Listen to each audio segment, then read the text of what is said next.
ताजमहल का कब्रिस्तान, भूत या कहानी। ताजमहल के कब्रिस्तान की डरावनी कहानियों का पहला भाग पढ़ने के बाद आइए अब जानते हैं इस रहस्यमयी और भयानक स्थान से जुड़ी और भी घटनाओं और किंवदंतियों के बारे में।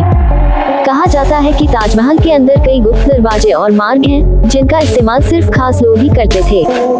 इन दरवाजों के पीछे क्या है, इसे जानने की कोशिश कई लोगों ने की, लेकिन हर बार उन्हें निराशा ही हाथ लगी। एक बार एक पुरातत्वविद दल ने इन दरवाजों का रहस्य जानने की कोशिश की, लेकिन उन्हें कुछ भी हाथ नहीं लगा। रात के समय जब वे लोग इन दरवाजों के पास गए, तो उन्होंने अजीब सी आवाजें और हलचल महसूस की। जैसे ही उन्होंने एक दरवाजे को खोलने की कोशिश की, उनके सामने एक अंधेरी सुरंग आ गई। वे अंदर जाने का साहस नहीं कर पाए और पीछे हट गए। कुछ लोग कहते हैं कि इन दरवाजों के पीछे मजदूरों की आत्माएं छिपी हुई हैं, जो ताजमहल के निर्माण के समय मारे गए थे। ताजमहल के कब्रिस्तान में एक और रहस्यमयी घटना अक्सर देखी जाती है। रात के समय कई लोगों ने कब्रिस्तान में अचानक रोशनी के गोले देखे हैं। ये गोले बिना किसी स्रोत के प्रकट होते हैं और धीरे धीरे गायब हो जाते हैं। कहा जाता है कि ये रोशनी के गोले उन आत्माओं की निशानी है जो अभी ताजमहल के अंदर भटक रही हैं।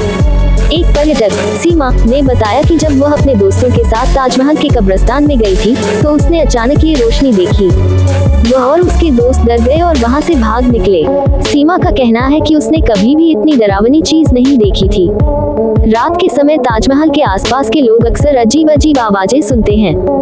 ये आवाजें कभी रोने की, कभी हंसने की और कभी किसी के चलने की होती हैं। एक स्थानीय व्यक्ति रामलाल ने बताया कि उसने कई बार ताजमहल के पास रात के समय किसी के चलने की आवाजें सुनी हैं।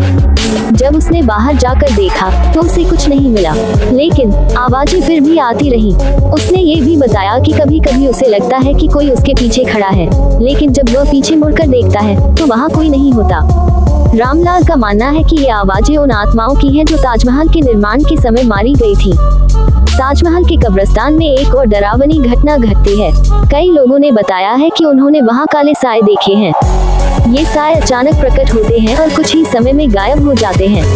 एक बार एक युवा युगल ने बताया कि जब वे ताजमहल के पास घूम रहे थे, तो उन्होंने देखा कि एक काला साया धीरे धीरे उनकी तरफ बढ़ रहा है। वे डर के मारे वहां से भाग गए। उन्होंने कहा कि वह साया किसी इंसान की तरह दिखता था, लेकिन उसका चेहरा नहीं दिख रहा था। वे इस घटना के बाद कभी भी रात के समय ताजमहल के पास नहीं गए। ताजमहल के गार्ड्स ने भी कई बार अजीब घटनाओं का सामना किया है। एक गार्ड सतीश ने बताया कि उसने कई बार रात के समय ताजमहल के अंदर किसी के चलने की आवाजें सुनी हैं। उसने ये भी बताया कि कभी कभी उसे ताजमहल के अंदर रोशनी दिखती है, जबकि वहाँ कोई नहीं होता। सतीश का मानना है कि ताजमहल के अंदर कुछ आत्माएं भटक रही हैं, जो अब भी वहाँ की रखवाली कर रही हैं। एक अन्य गार्ड महेश ने बताया कि उसने एक बार ताजमहल के पास सफेद साड़ी पहने एक औरत को देखा था। जब उसने उसके पास जाने की कोशिश की, तो वह औरत अचानक गायब हो गई। महेश का कहना है कि वह औरत मुमताज महल की आत्मा हो सकती है, जो अपने पति शाहजहां की प्रतीक्षा में वहां भटक रही है। ताजमहल का कब्रिस्तान दिन के समय जितना शांत और सुंदर लगता है, रात के समय उतना ही रहस्यमय और डरावना हो जाता है। यहाँ की रहस्यमयी घटनाएं और आत्माओं की कहानियां इसे और भी भयानक बना देती हैं। चाहे ये कहानियां सच्ची हो या नहीं, लेकिन ताजमहल का ये डरावना पहलू लोगों के मन में एक गहरी छाप छोड़ता है। ताजमहल के इस रहस्यमयी और भयानक पहलू को जानकर यह और भी रोमांचक हो जाता है।